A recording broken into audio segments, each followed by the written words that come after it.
Every day, we're surrounded by information. Breaking news, headlines, push notifications, experts, analysts, footage from the other side of the world. And we consume it almost instantly. But here's the uncomfortable question. How much of what we're seeing is actually the truth? And how much is the story someone wants us to believe? Because most of us aren't there. We're not walking the streets. We're not talking to the people living through it. We're not sitting across from the soldiers or commanders involved. We're watching a screen. And that screen is giving us a perspective. Maybe it's accurate.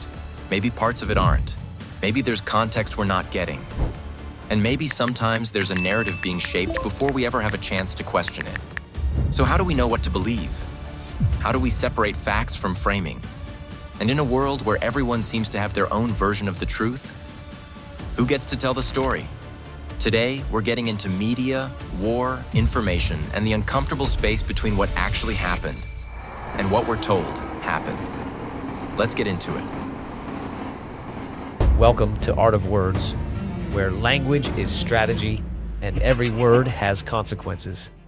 Welcome to the Art of Words. It's been a while. Because words cut, right? Cut deeply. That's why we're just going to cut straight to the point. So I wanted to talk about something, in terms of, well, maybe we should do this. We should talk about the Uber legislation as just a recap, right? Follow up. So, in part one, part two, we talked about how Uber is trying to screw the consumer, right? Get rid of their options. So, they want to basically push out all the attorneys, right? By not letting them file claims or whatever it is. And so when consumers get into an accident, right? If they're hurt in an Uber rideshare, like they don't have options. Do we now, talk about the fact that it's also backed by insurance companies? I don't remember. I think we said it probably is. Okay. Right. But why wouldn't it be, right? Because it was going to benefit all of them, right? Because it was going to reduce the amount of claims.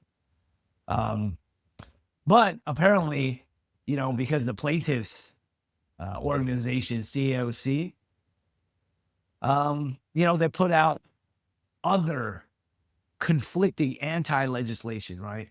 And so I guess the governor, California, Governor Newsom, the person you love to hate, he brought both groups in and basically, I guess he did like some kind of mediation. Is he a lawyer?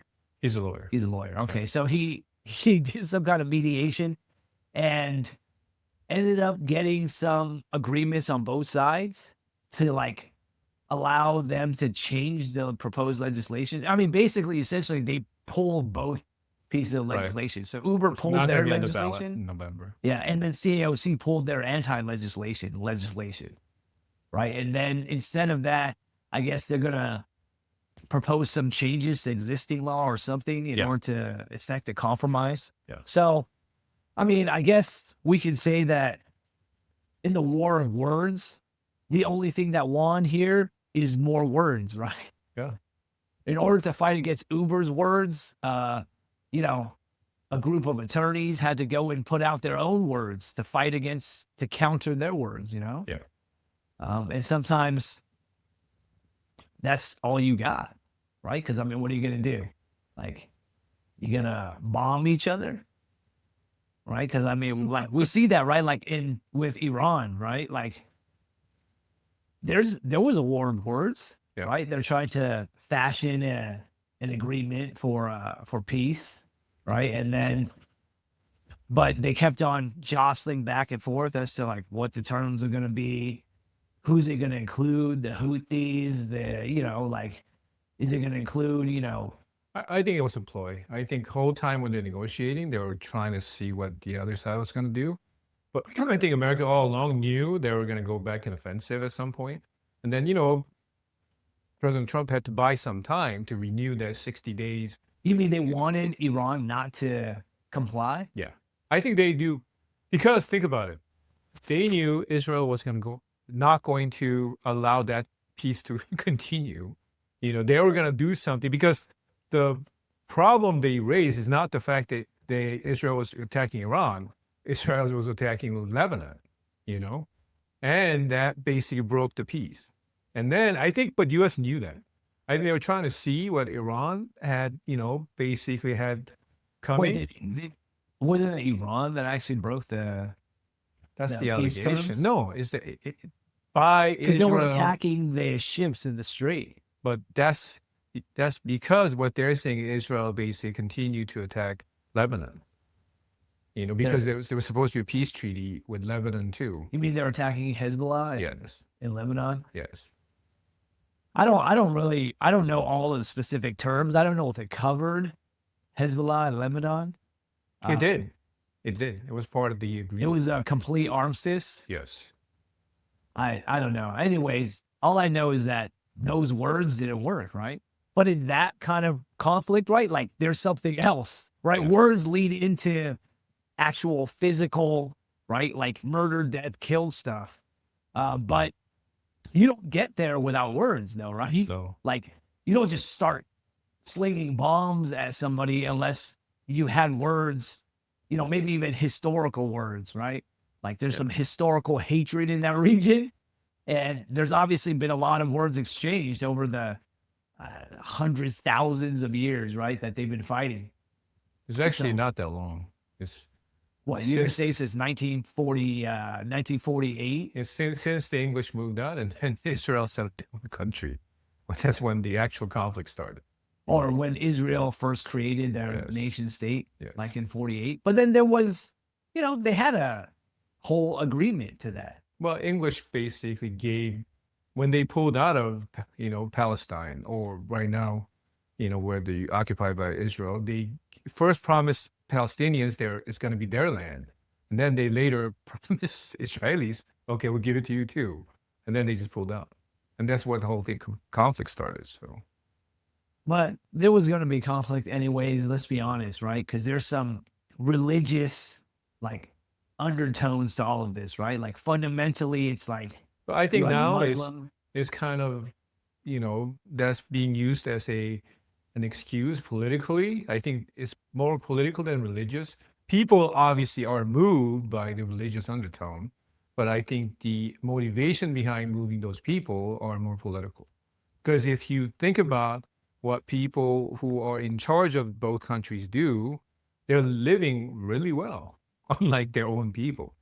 They send their kids to, schools in, outside of Palestine, whatever, but they're still inciting people to engage in these acts when they're not, right? Wait, so you're saying it benefits the people at the top Yes. to continue the conflict Yes. because then it hides their own. And I think it's the same thing on the Israeli side too. Netanyahu doesn't want to face, these charges, and as long as he continues the war. Now the show is over. You just say, Listen, you just says their name? No, what I'm saying, but it's a good example, right? Once again, like we're in America and we're looking at American media for the most part. You probably look at other sources of media too. I but- don't watch American media anymore. But I mean, just looking at media here, like we're kind of getting a certain perspective. Right. We're getting what the media wants to tell us, right? Because it's not like we're on the ground over there talking to people who live there, talking to, actually combatants in those militaries to see what's going on. Like, we don't know. I just know whatever, like, CNN, Fox, whatever Associated Press is like telling me, is it true? Is it inaccurate? Are they trying to sell me a narrative? Like, I don't know.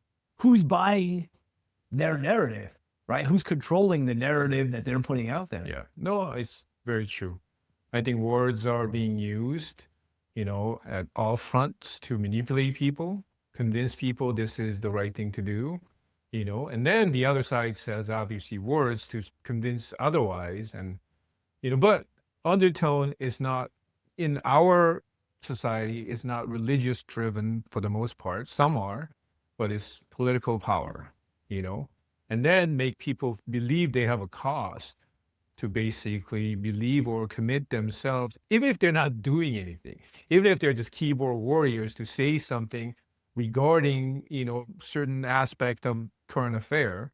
And then, they're so passionate. Like I read all these, replies or whatever posts, like, why are you so charged up? Like you're not even doing anything about it. It's not like you're picking up. Yeah, you live here. I You know. don't live over there. That's what I'm saying. But they're so gung And ho. they're not even like Iranian, they're not Persian, and they're not Israeli. They're not like, you have no vested That's interest. what I'm saying. But see, like because you heard the words from people that you want to hear from, and they tell you certain things that motivate you. Now you feel like you have a cause and you have to have certain strong belief. Otherwise, you either lose meaning of, living your life, or, you're basically stupid, or you don't have any kind of a conviction. Because I think that's what people like to have. They like to believe that they're doing the right thing. It's not for, I've changed a lot for the past 2 or 3 years when this whole issue of a lot of different things going on in the world. Like, I was very on the left, but more and more I'm looking at, because I stopped listening to CNN and other media. I don't listen to Fox as much either, but I'm trying to look at why they're saying the things they're saying, and then try to convince people this is the right thing to do. And what baffles me is that even if you believe President Trump was very unilateral in doing things, he's still using words, trying to convince people. Because think about it, he does a lot of things, executive order, unilaterally, without buying any kind of a consensus from the Congress. Yet he says a lot of things on his Truth Social, whatever it is, to convince his base, right? Like, if he was a real tyrant, like, why does he need to do that? He would just do it within the power that he has, and then not explain himself. Like, hey, I just feel like doing it, but he still wants to basically convince those who wants to follow him and, vote for him or vote for his, future, whatever, his selection. And I think that shows how much words mean to people, and that's what baffles me. Like, why is President Trump always over-explaining things? And not just him, people who work under him, they're trying to convince people, even if it was some rhetoric or, nonsense logic, but they're still putting it out there, feeding people to believe what they're saying is convincing. Yeah, I think he still wants to be loved, right? Like, the popular opinion is important to him. You know? I think that's part of it. He really wants to be popular. But I mean, you can see it obviously from this perspective, right? Like, government politics, right? A lot of media attention. It's like, political porn is like the new, like, big thing, right? Like, look at Daily Wire. Yeah. Came out in the blue, became so strong. Like, what? Like, even kids know these guys, right? Like, Ben Shapiro, like, and like kids are watching it on social media. I'm like, what? Why are you watching this? Like, what do you guys know about it? But I mean, it's getting into their brains. It's helping them think more. But also, those media outlets are also directing their thoughts too. Right. So it's like, I think it's very dangerous. I think I'm not just, Daily Wire or any other platform, but I think it's very dangerous to buy into a personality and then you want to basically follow whatever they say. Because I think that's how the whole thing started. People like Trump, because whether or not he was a good guy, bad guy, whatever, but they liked him as a character, right? He possessed certain aspect that people, even if he's out of line, people think that's cool or, whatever. And then I think they start following whatever he says. And then they kind of, bought into his whole demeanor and approach to things rather than they don't really care what he says, as long as he tells you he has a reason, like, okay, I mean, that's good enough for me, And I think that's the first time pretty much like that has come into U.S. politics to this level, like believing a popular person. Arnold Schwarzenegger. I know, but he had a very short. We just wanted to vote for him because he was like, it's Arnold. Of course, it's good. You remember what he did in front of him? He led that small group of people. It was baffling. It still works. Like, that's what I'm like trying to keep on thinking about. Like, are we that, gullible? I'm not making a judgment, but looking into a person or their belief or their education background. Like, we're really buying into popularity contest. Because it's media, though, right? It's how they're portrayed in the movies, on television shows, right? Like, you start to think that's them. Like, if you, even right now, I'm sitting here, if you say, is Arnold Schwarzenegger a good leader? I'm like, yeah. But I'm thinking about the movies, you know? I'm like, yeah, I mean, imagine him in all the movies. He's always the leader. He's always confident, strong. He always handles business, you know? Like, have you ever seen a movie where he wasn't a good lead? Like, can you imagine him being incompetent? Kindergarten Cop. He was Yeah, kind I of was no, close. but like that's the portrayal. So if, like, you portray somebody as something, it's hard to like imagine him being something else, right? Like a good example is like I always think about this is like,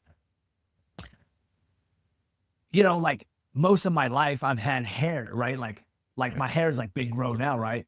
But like when you know you're in the military, right? You have to shave your head, like in during Yeah. like boot camp or officer candidate school.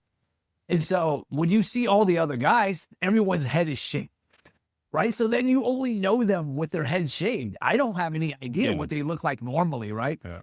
And then like later on, you know, obviously when you're outside the environment and then you run into the same folks and you see, you're like, oh my God, you look so weird. But it's Yeah. like, no, they actually looked weird when you were at boot camp. Exactly. That's when they look different. But I don't know because I only seen them with a shaved head. So it's my perception, right? Like I think they look weird with hair. But actually, probably the vast majority of people who know them are like, you look weird with a shaved head, right? Because that's when they were different. But it's just in my perception, you know?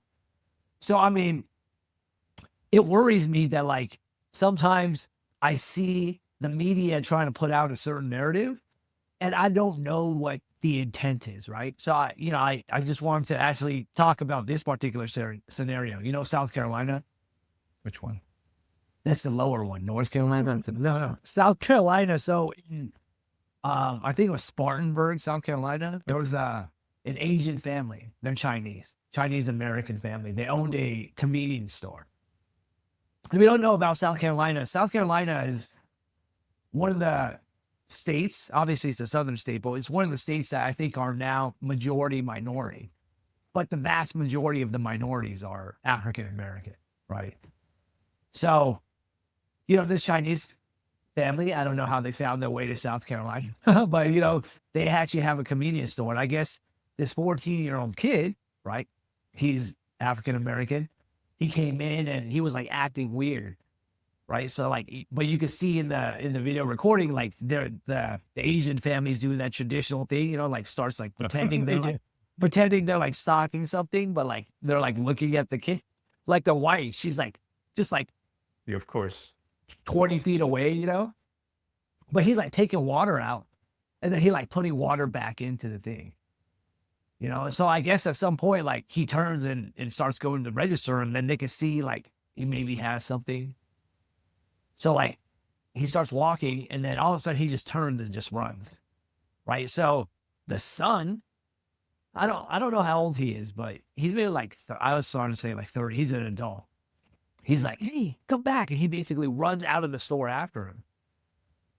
The dad, his name is Rick Chow. I just want to say that. No relation. His Chow is CHOW.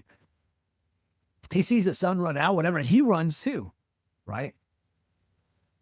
So I just want to preface this just so you know, like South Carolina is an open carry state, right? So like a lot of people just have guns, right? It's a southern state, 2A strong state. So this kid's running away, and then I guess like the son's running, catching up to him, and the kid is running, and he like trips at some point. He trips, and I guess he has a gun too, like somewhere, I don't know, on his person, and then like falls. He's 14. He's 14. Scary. Yeah. Okay. It's the South. Everyone. Okay. No, I'm just kidding. No, but I mean, it's just the problem, right, with youth and guns. So the gun comes out. So then I guess he goes and picks up the gun. Right. And so like when he reaches for the, you know, like he picks it up, right? When I first pick up the gun, it looked like, right, I could be pointing it at you. It depends on, you know, where you're standing. So I guess the son's like, you know, like puts up his hands like, hey, he's like, and tells his dad, he's got a gun. So the dad also has a gun. Welcome to the South. And so his dad draws his gun and he's like, don't like drop it, right? And I guess at some point, and I don't have 100% of the facts here, right? At some point, you know, the dad determines like he's a risk, like he's going to shoot the son, so he shoots, Mm. right? So then the bullet like enters the kid's body, like kind of side back, and then like it pierces the lung and the heart, and then the kid basically like dies, right? So Rick Chow, right, the father who did the shooting, is eventually like he's charged, right, with I think they tried to charge him with like murder one, but then they went to wow. That's because they're saying that like premeditation, he ran out, right? So I'll say a couple of things because I watched some of that trial. So the trial, they had the trial, I don't know, was it last month or something like that? But what happened was Rick Chow got found not guilty. Okay, so the media covered it. You can imagine what the media is saying. And then apparently, like, there was all these, like African American community leaders groups came out, was like, hey, you know what? Like, here it is again. Like an Asian killed a, black community member. Like, let's boycott their stores, whatever, right? Like, basically trying to create, like, this idea of, like, Asian hate again, right? So I was looking at it, I was like, man, that's, like, first of all, like you're in South Carolina, very, very few Asians, right? I lived there before. There's very few Asians and Hispanics. There's not a lot. There's, like the vast majority of folks are like white and black. So like the jury probably didn't even have any Asian. I don't know what the jury makeup was, but probably not a lot of Asians. So it's not like Asians let him free, right? It was jury of like white and maybe black individuals. But like this whole idea that like somehow Asian people did something wrong because Rick Chow shot this kid. And I'm not even opining like whether it was right or wrong. Like obviously, me personally, I think, why did you run after the kid? Like did you have to? What did you think he stole? Because you saw him play with the water. He probably stole some waters. Like, was that necessary? Like, what were you gonna do? You're going to go in and teach them a lesson. I don't know what good you thought was going to come from them, right? And that's what the prosecutor kept on trying to put in. Like, you didn't have to run after the kid, right? Both to the son and did he to look like a kid? Oh, yeah. He's 14. He's 14, so you can tell he's young. 14 years. I mean, he wasn't a small kid, but, like, you can tell he was a kid. Okay. But, like, it was like, you didn't have to run after him, right? Like, would this have happened if you didn't run after him? Obviously not, right? But, there's a lot of what ifs, right? Like, obviously, if the kid didn't steal, it wouldn't have happened either, right? But none of those things, like running after the kid, is not illegal, right? Like, you have the right to pursue, right? There's nothing that says you can't do that. I will say that, like, it was interesting dynamics of race, right? Because you had an Asian American defendant. You had a white prosecutor. That's not strange, right? I think the guy's name is Dale Scott, right? He was a prosecutor. The defense attorney was a black South Carolina attorney who did a fucking fantastic job. If you want to see a good closing, the guy did the closing. His name is Sean Kent. Did an amazing job. He's going to be used a lot in a lot of criminal trials around the country for sure. He definitely showed out. Because I think without him kind of spinning the defense position a certain way, I think there was a chance they could have gotten conviction, right? Because basically, the district attorney, or they call it the solicitor general office or something like that, they're basically saying, like, you didn't need to run after him. So when you ran after the kid and you brought your gun, because apparently on his way out, like, they saw him, like, reach for something. Like, you had the intent, like, you were going to harm him. You know what I mean? Like, and then what was this kid supposed to do? Like, he saw these guys coming at him, these two men coming at him, and he had the gun. They're basically saying, like, he maybe even had the right to defend himself at that point, right? But then the defense, how Sean, like, spun it up, like how he kind of, did his closing. So you could see a lot of the differences. Like, it appears to me, and maybe, I don't know for certain, but it looks like the prosecutor, he was older, right? Maybe a little bit older than Sean. He was more traditional in his approach. He was doing his closing, like, off of, like, off of notes and stuff. And then Sean came out and just did his whole closing, like basically just, no notes at all, right? Just like, and being way more like passionate, way more engaging, right? So I was just like, okay, here's your traditional, but now this was like older white guy, right? Younger black guy, like battling in the court. And like, obviously like this guy was, he had moments of, Johnny Cochran and if I do say, obviously it was effective, right? Like they won the criminal case. There is a civil case, right? That's still proceeding. But, I was just concerned, like looking at that narrative, right? Because there's a lot of places in the country where they're not a lot of Asian people. Right. Where there might be a lot of like white Americans or, African Americans, right? And they may not have a lot of interaction with Asian Americans. So they're just like, oh shit, like Asian Americans are super racist, I just saw a post the other day. I guess it was an anniversary of Latasha Harkins. You remember her? I mean, unfortunately, that's something from our region here, right? Like that was a Korean store owner, right? That like shot the young girl for, and that was just complete. Based upon what I know, that was completely just a horrible shooting. Like she was completely wrong for shooting. But like they gave her a really light sentence. And I guess that's what like really troubled the community, right? Was that in the 90s? I think that was in the 90s. Yeah. So like, and that like was a precursor, I think, to the riots, right? So like that kicked off part of the riots. And Rodney King. Well, that and Rodney King, but remember like during the riots, there was a piece of it where like African Americans were like attacking Asians, right? Like I remember in Tokyo, like that area, like Asians were just being attacked because they were just pissed. Right. But it's like, first of all, is that true, right? Like you attack Asian people because you think they have some racist intent based on what? Based on the actions of this one lady and this one individual who did a shooting? Like, we don't agree with the shooting. You know what I mean? Like, what the hell? How did you spin that up for that one person represents all, right?